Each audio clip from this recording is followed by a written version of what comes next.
तो चलिए दोस्तों शुरू करते हैं आज का टॉपिक जिसका नाम है एफईटी फील्ड इफेक्ट ट्रांजिस्टर। दोस्तों एफईटी पे जितनी भी वीडियो बनाई जाएंगी उसको पार्ट 1 पार्ट 2 करके बनाई जाएंगी, जिससे कि क्या हो कि आपके जब नोट्स बनाई जाए तो नोट्स बनाने में आपको आसानी हो। दोस्तों वीडियो अगर अच्छी लगती है तो उस पर लाइक कमेंट और सब्सक्राइब ज़रूर करें और ज़्यादा से ज़्यादा अपने फ्रेंड्स के पास शेयर करें, जिससे वो लोग भी इस चैनल से जुड़ सकें और इस चैनल का लाभ ले सकें। और दोस्तों कमेंट के माध्यम से आप अपने सुझाव ज़रूर दें, क्योंकि हम आप लोगों के कमेंट के माध्यम से ही अपनी वीडियो को और भी अच्छा बनाने की प्रयास करेंगे। दोस्तों ये हमारे जो पॉइंट्स हैं, हम पॉइंट वाइज क्या करेंगे, एफईटी को स्टडी करेंगे। दोस्तों सबसे पहले हम देखेंगे कि comparison between FET and BJT. दूसरा जो होगा वो हमारा होगा टर्मिनल पे बेस्ड। तीसरा होगा हमारा यह जो डिवाइस है वो हमारी किस प्रकार की है, इसमें धारा का जो प्रवाह होता है वो यूनिपोलर होता है या फिर बाईपोलर। फोर्थ वन है जो हमारा वो है यह डिवाइस किस प्रकार की है, यह कौन सी डिवाइस है, किसको कंट्रोल करती है, वोल्टेज को या फिर करंट को। और लास्ट जो हमारा होगा वो होगा हमारा क्लासिफिकेशन। तो चलिए दोस्तों स्टार्ट करते हैं। पहला comparison between FET and BJT. दोस्तों पिछले वीडियो में हमने पढ़ा था ट्रांजिस्टर के बारे में, पढ़ा था। ट्रांजिस्टर दोस्तों क्या होता था कि इसमें जो धारा होती थी वो हमारी दोनों दिशाओं में प्रवाहित होती थी, इस कारण से इसे हम बीजेटी के नाम से भी जानते थे। दोस्तों नाम है बीजेटी जो आया है वो हमारा यहाँ पे जो बी है वो ये बताता है कि इसमें जो धारा का प्रवाह होगा वो क्या होगा, बाईपोलर होगा। यानी बाईपोलर मतलब जिसमें धारा का प्रवाह दोनों दिशाओं में होता है। और इसका जो मेन रीजन होता है वो होता है इलेक्ट्रॉन या होल। दोस्तों जो बीजेटी है उसमें धारा का प्रवाह हमारा इलेक्ट्रॉन और होल्स दोनों के कारण होता है, इसलिए इसे हम बाईपोलर जंक्शन ट्रांजिस्टर के नाम से जानते हैं। दोस्तों हमारा जो एफईटी है, एफईटी, इसमें जो धारा का प्रवाह होता है वो हमारा एक ही दिशा में होता है, क्योंकि इसमें जो हमारे इलेक्ट्रॉन या होल होते हैं वो किसी एक के मेजॉरिटी कैरियर के कारण धारा का प्रवाह होता है।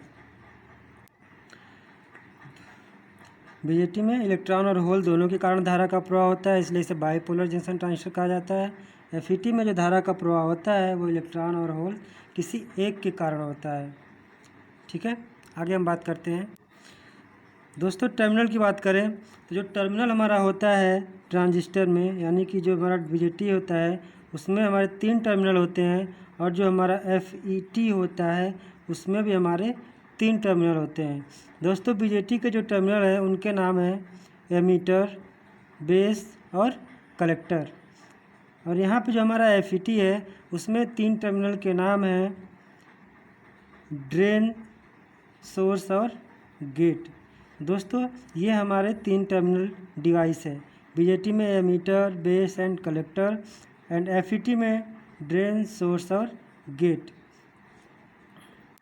दोस्तों कंपैरिजन में हमारा अगला जो पॉइंट है वो है कि यह डिवाइस कौन सी है। दोस्तों जो हमारा बीजेटी है,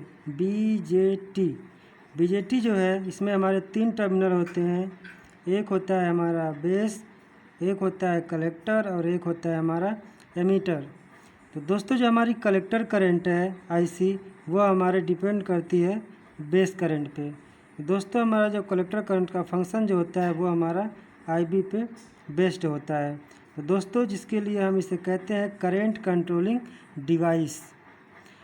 और जो हमारी एफईटी होती है, एफईटी जो होती है इसमें हमारे 3 टर्मिनल होते हैं, जिसे हम एक को बोलते हैं गेट, एक को बोलते हैं हम ड्रेन और एक टर्मिनल को हम बोलते हैं सोर्स।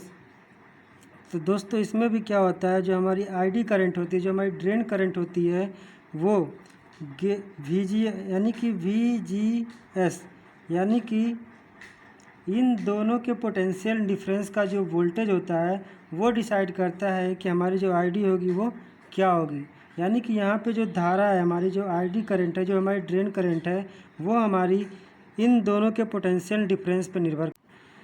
तो ये जो हमारा पोटेंशियल डिफरेंस है, यानी कि जो इसके ये जो वोल्टेज में परिवर्तन होगा, इस वोल्टेज में परिवर्तन करके हम इस आईडी करंट के मान को क्या कर सकते हैं, कांस्टेंट कर सकते हैं। इसलिए दोस्तों यह जो डिवाइस है वो हमारी कहलाती है वोल्टेज कंट्रोल डिवाइस। यानी कि यहाँ की जो आईडी है वो हमारी वो फंक्शन डिपेंड करता है VGS पे। इसीलिए दोस्तों BJT को हम करंट कंट्रोल डिवाइस कहते हैं और FET को हम वोल्टेज कंट्रोल डिवाइस कहते हैं। दोस्तों कभी कभी बहुत कन्फ्यूजन होता है कि हम भूल जाते हैं कि आखिर BJT जो है वो करंट कंट्रोलिंग डिवाइस है या फिर वोल्टेज कंट्रोल डिवाइस है। तो दोस्तों याद रखने के लिए एक छोटी सी ट्रिक है कि ये है हमारी BJT। तो B के बाद दोस्तों क्या आता है, C आता है। B के बाद क्या आता है, C का मतलब हो गया करंट। यानी कि इस चीज़ से हम याद रख सकते हैं कि जो हमारी BJT होती है वो हमारी करंट कंट्रोलिंग डिवाइस होती है। और दोस्तों अगर BJT हमें पता है तो FET जाहिर सी बात है हमारी वोल्टेज कंट्रोल डिवाइस होगी। दोस्तों FET की हम बात करते हैं। FET की बात कर रहे हैं तो जानते हैं FET होता क्या है, इसकी डिफिनीसन क्या है। तो दोस्तों FET यानी कि फील्ड इफेक्ट ट्रांजिस्टर। यानी कि अगर हम किसी टर्मिनल पे बाहर से हम क्या करें, एक इलेक्ट्रिक फील्ड अप्लाई करते हैं। अगर हम किसी टर्मिनल के बाहर इलेक्ट्रिक फील्ड अप्लाई करते हैं तो उसमें जो हमारा कंडक्शन होता है उसको हम क्या कर सकते हैं, परिवर्तित करके हम उसके करंट को कंट्रोल कर सकते हैं।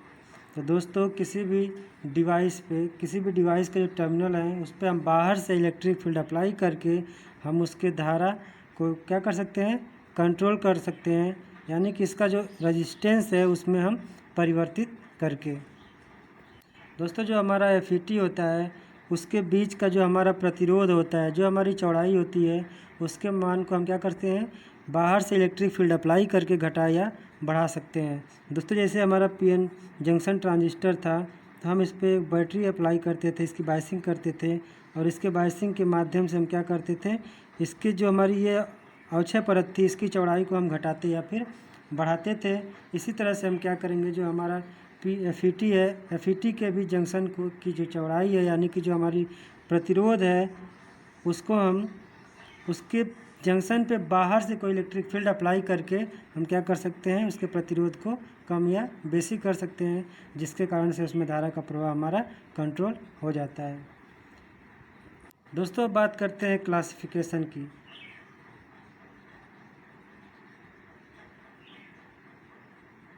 तो दोस्तों FET की जो क्लासिफिकेशन है उसको हम बेसिकली दो भागों में डिवाइड करते हैं। FET यह हमारा दो भागों में डिवाइड होता है। एक होता है हमारा JFET और जो सेकंड है वो हमारा है MOSFET MOSFET। तो दोस्तों FET जो है हमारा दो भाग में डिवाइड होती है। एक होता है हमारा JFET और एक होता है हमारा MOSFET। JFET को हम बोलते हैं junction field effect transistor and MOSFET को बोलते हैं मेटल MOSFET यानी कि metal oxide METAL metal oxide semiconductor field effect transistor. दोस्तों MOSFET का पूरा नाम क्या है, metal oxide semiconductor field effect transistor. दोस्तों जो हमारा JFET है वो हमारा दो पार्ट में डिवाइड होता है। एक होता है हमारा N चैनल और एक होता है हमारा P चैनल। दूसरा जो है हमारा MOSFET, इसको भी हम दो भाग में डिवाइड करते हैं। एक को हम बोलते हैं D MOSFET और दूसरे को हम बोलते हैं E MOSFET। यानी कि शॉर्टकट में इसका नाम होता है D MOS और इसका नाम है E MOS। दोस्तों यहाँ पे D का मतलब है डिप्लीशन टाइप और E का मतलब है इन्हेंसमेंट टाइप। दोस्तों इन दोनों को भी हम दो भाग में डिवाइड करते हैं। एक का नाम है N चैनल और एक का नाम है P चैनल।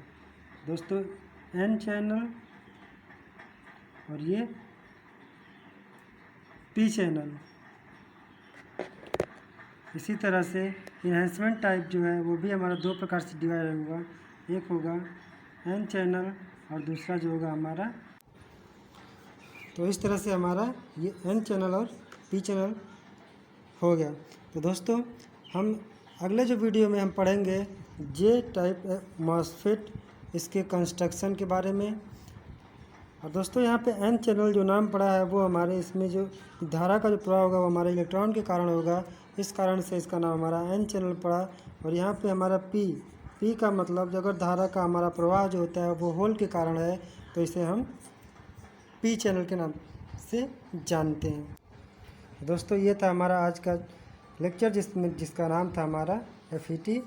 और FET के बारे में हमने देखा कि FET क्या होती है, किस पे हम बाहर से फील्ड अप्लाई करते हैं तब इसमें धारा का प्रवाह होता है, इसी के कारण इसे हम कहते हैं कि यह जो है वोल्टेज कंट्रोल डिवाइस है। क्योंकि हम बाहर से जब इस पर फील्ड अप्लाई करेंगे तो कोई ना कोई हम वोल्टेज सोर्स अप्लाई करेंगे और उसी एक्सटर्नल बाहरी सोर्स पे अप्लाई करने के कारण इसका नाम पड़ा है इफेक्टिव, यानी कि फील्ड इफेक्ट ट्रांजिस्टर। यानी कि जिसके फील्ड पर हम बाहर से कोई इफेक्ट डालें तो ये क्या करे, इसमें जो धारा का प्रवाह होता है वो स्टार्ट होता है, इसी कारण इसका नाम पड़ा हमारा FET।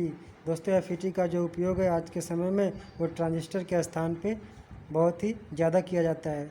इसका एप्लीकेशन भी लगभग हमारे ट्रांजिस्टर के एप्लीकेशन के समान ही होता है। इसका उपयोग भी हम स्विच की तरह और एम्पलीफिकेशन के लिए प्रयोग करते हैं, यानी कि प्रवर्धन के लिए इसका उपयोग हम करते हैं।